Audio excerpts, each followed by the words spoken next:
브롱 브롱 삐삐 브롱 브롱 삐삐 띠띠띠띠띠 띠띠띠띠띠띠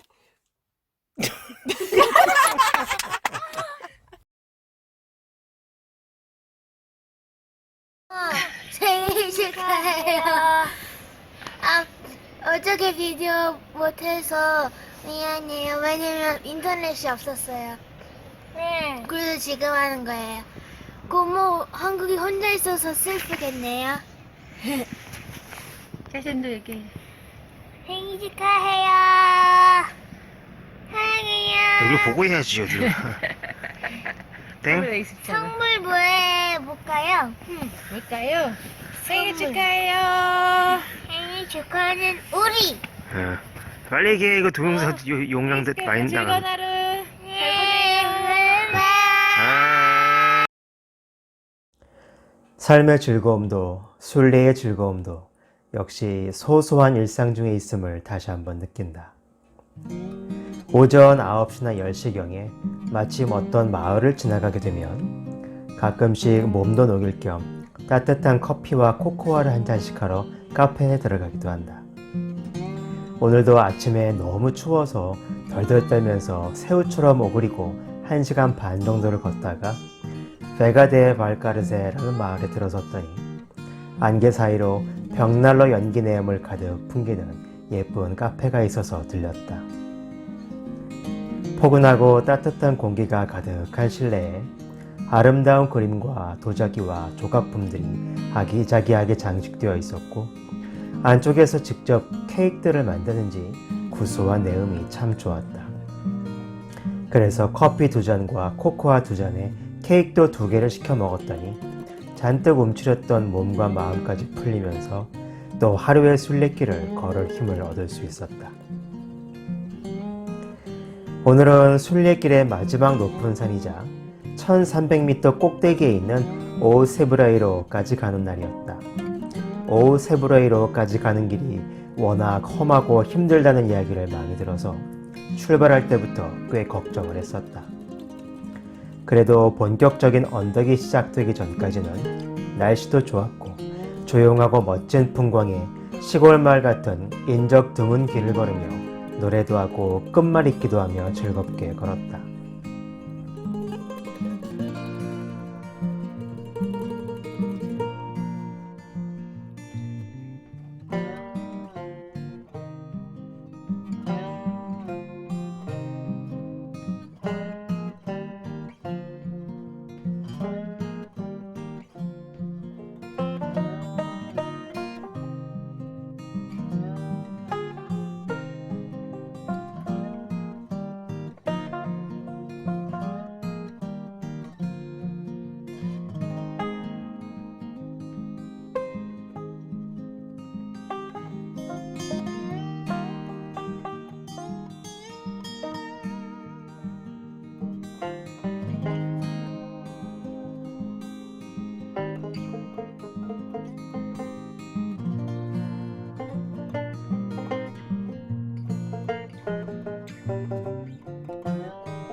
우리는 왜 길에서 점심을 먹거나 잠시 쉬려고 멈추면 그곳에 꼭 똥이 있는 건지, 언제나 한참 밥을 먹다가 둘러보면 주변이 개똥, 소똥 천지고, 좀 앉아 쉬다가 보면 꼭 똥 옆에 앉아 있고, 오늘도 점심으로 머핀을 까먹는데 먹고 나서 둘러보니 주변은 역시 똥밭.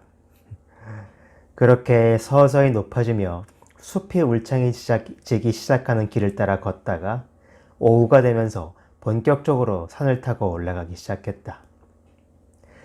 왜 우리 아들은 또 꼭 길에 나오면 똥이 마렵다고 하는 걸까? 그냥 서 있기도 어려운 경사진 숲속 언덕 한가운데서 응가가 마렵다고 징징거리는 바람에 옷을 다 벗길 수도 없어서 대충만 내리고 애를 들어올려 안은 채 볼일을 보게 하는데 냄새가. 울창한 숲속이라 낙엽으로 대충 가려놨는데 뒤따라오는 순례자 중 한 명이 밟고 미끄러져서 온몸에 똥칠을 하게 되지는 않을지. 그런데 안 그래도 조금 걷다가 보니까 뒤에서 갑자기 으악 하는 소리가 들린다. 밟았나 봐. 미안해, 어쩌지.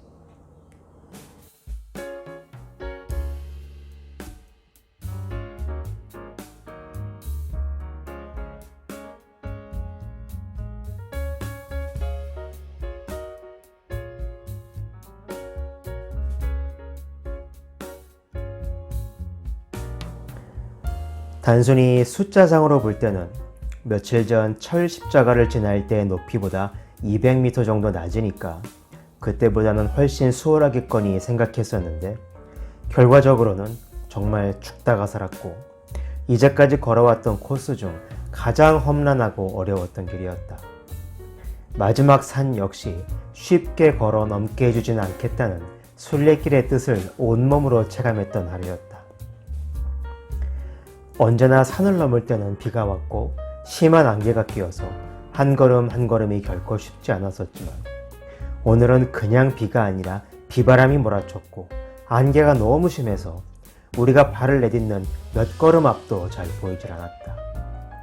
날씨는 얼음장처럼 차갑고 내리치는 비바람에 손이 꽁꽁 얼 정도였는데, 계속되는 가파른 언덕을 힘겹게 걸어 다 왔다 싶으면 또 올라가고 다 왔다 싶으면 또 언덕이 시작되는 길을 한도 끝도 없이 걸었다. 비가 내리니까 지도나 핸드폰을 꺼낼 수도 없었고 한치 앞에 안 보이는 안개에 우리가 어디쯤 와 있는지 가늠을 할 수 없다 보니 도대체 얼마나 더 가야 하는 건지 답답하기 그지없는 노릇이었다.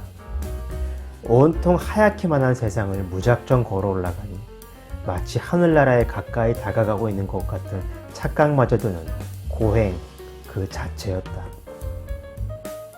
그런데 그 순간 갑자기 안개 너머 어딘가로부터 말 울음소리가 나더니 난데없이 커다란 3마리의 말이 나타나서는 언덕을 따라 뛰어내려오는데, 그중 100만 무시무시한 소리로 콧김을 뿜어내며 우리를 향해 정면으로 뛰어내려오고 있었다. 정말 하늘나라에 와 있는 것인지 이게 지금 꿈인가 생신가 무슨 일이 벌어지고 있는 건지 분간이 가질 않아서 비몽사몽 정신을 놓고 있다가 이거 식구들이 위험하겠다는 생각이 들어서 그나마 생각해낼 수 있는 유일한 방법이 워킹 스틱을 꺼내 손에 들고 식구들을 한 곳으로 모은 뒤에 뛰어내려오는 말을 쳐다보며 온몸이 굳은 채 어째야 하나 머릿속으로 수만 가지 생각을 하는데, 이건 그냥 패닉 자체였다. 그러더니 갑자기 말들 뒤에서 한 사람이 다른 말을 타고 나타나더니 큰 소리로 말을 부르니까 우리 쪽으로 오던 말도 귀를 틀어서 다른 곳으로 방향을 바꿨다. 그러더니 그 백마가 우리 바로 머리 뒤 언덕에 서서는 콧바람을 훅 불어대며 마치 경고를 하던 노려보다가 호련히 사라져버렸다. 다행이다 싶어 들고 있던 스틱을 내려놓고 식구들을 돌아보는데 긴장이 탁 풀리면서 그대로 주저앉을 뻔했다. 그렇게 비와 바람과 추위와 진흙탕길과 배고픔에 찌든 채 한참을 더 걷다가 오후 3시가 다 되어 드디어 오세브레이로 마을에 도착했는데, 그때까지도 몰아치는 비바람에 숙소 건물이 보이질 않아 길에서 한참을 더 헤매야 했고, 마침내 숙소에 도착했을 때 우리 꼴이 얼마나 기가 막혔는지 리셉션의 아가씨가 어이없어하며 왜 쓸데없는 고생을 사서 하며 사니 하는 표정으로 쳐다보는 거다.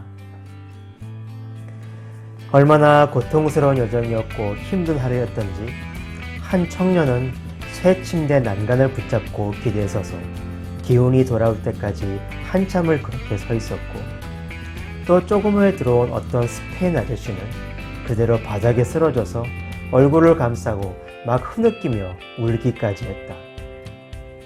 우리는 아이들이 있었기에 그럴 정신도 없이 침대를 붙잡고 매트에 커버를 씌우고 애들을 챙기고 옷을 벗어서 말리기 시작하고 씻기고 뭐라도 먹을 것이 있나 찾아서 애들 먹이고 짐 정리하고 하다 보니 우리 힘든 건 돌아볼 여유도 없었다. 우리 아이들 이 녀석들은 도착하자마자 무슬리바 한 개씩을 먹고 나더니 언제 그랬냐는 듯이 숙소 안 여기저기를 뛰어다니며 논다. 그런 모습을 보며 그곳에 있던 어른들 모두가 혀를 내두르고 어이없어하며 서로 쳐다보고 웃었다. 아까 한참 울던 아저씨도 정신을 추스르고는 우리 애들이 정말 이 길을 걸어서 온 게 맞냐고 묻더니 자신도 조금 머쓱했는지 머리를 저으며 엄지손가락을 치켜 올리고는 조용히 가방을 정리하기 시작했다. 물론 올라오는 동안 특히 태윤이가 많이 힘들어해서 고비가 있긴 했지만 마치 이런 날씨에 산행을 하는 것이 더 쉽고 익숙하다는 듯이 거의 쉬지도 않고 이 날씨를 다 견디며 끝까지 올라온 이 아이들, 도대체 어떤 녀석들인 건지. 정말 웬만한 군대에서 군인들도 복무기간 동안 이제까지 우리가 33일간 걸어온 정도의 거리를 행군하기 쉽지 않을 것이고, 더더군다나 이런 날씨에 이런 산행을 배낭까지 들쳐내고 아침 8시부터 오후 3시까지 단 10분도 쉼없이 걷는다는 건 어른들에게도 큰 도전임에 분명하다. 그런데 우리 아이들은 벌써 650여 킬로미터를 걸었고, 이런 날씨에 1300m가 넘는 산을 그동안 3번이나 넘었다는 걸 과연 누가 믿겠는가? 같이 걸은 우리도 놀랄 정도인데. 그러고 나서 자고 나면 그 다음날 그냥 또 찍소리 안 하고 배낭 들쳐매고 나서서 다시 걷는다. 오늘 숙소 와서 태준이 샤워를 시키는데 몸이 더 이상 애기의 몸이 아니다. 덩치만 작았지 성인 남자의 체형을 거의 다 갖췄고 하도 걸어서인지 아주 탄탄해 보이는데 깜짝 놀라서 한참을 보고 감탄하며 칭찬을 해주었다.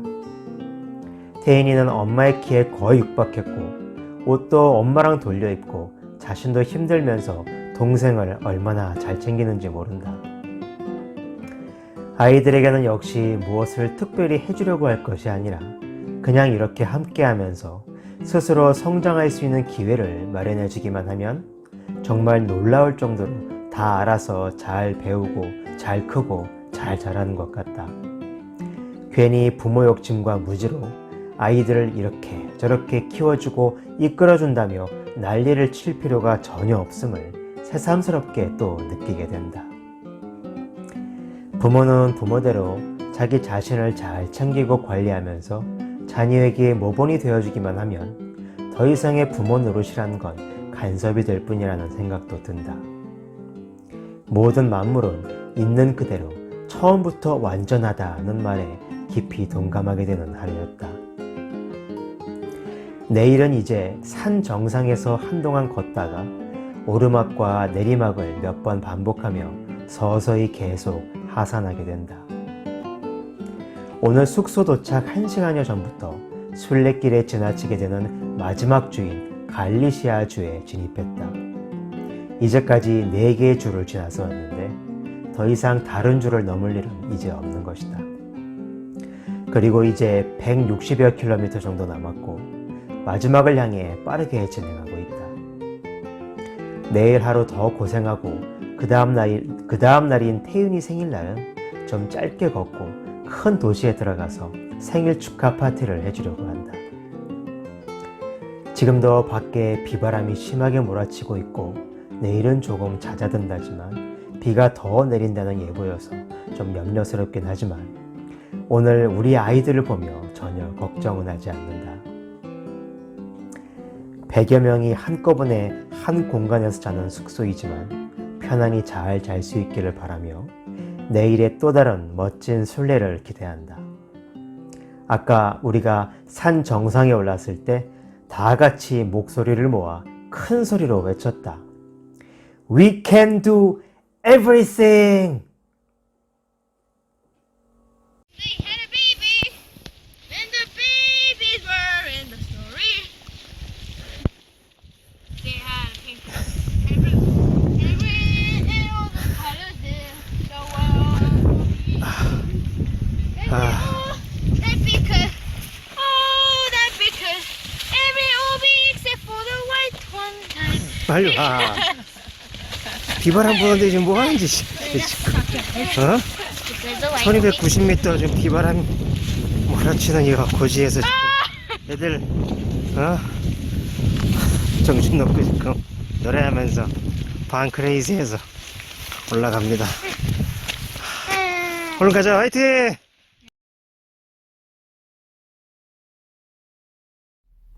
역시 우리 아빠.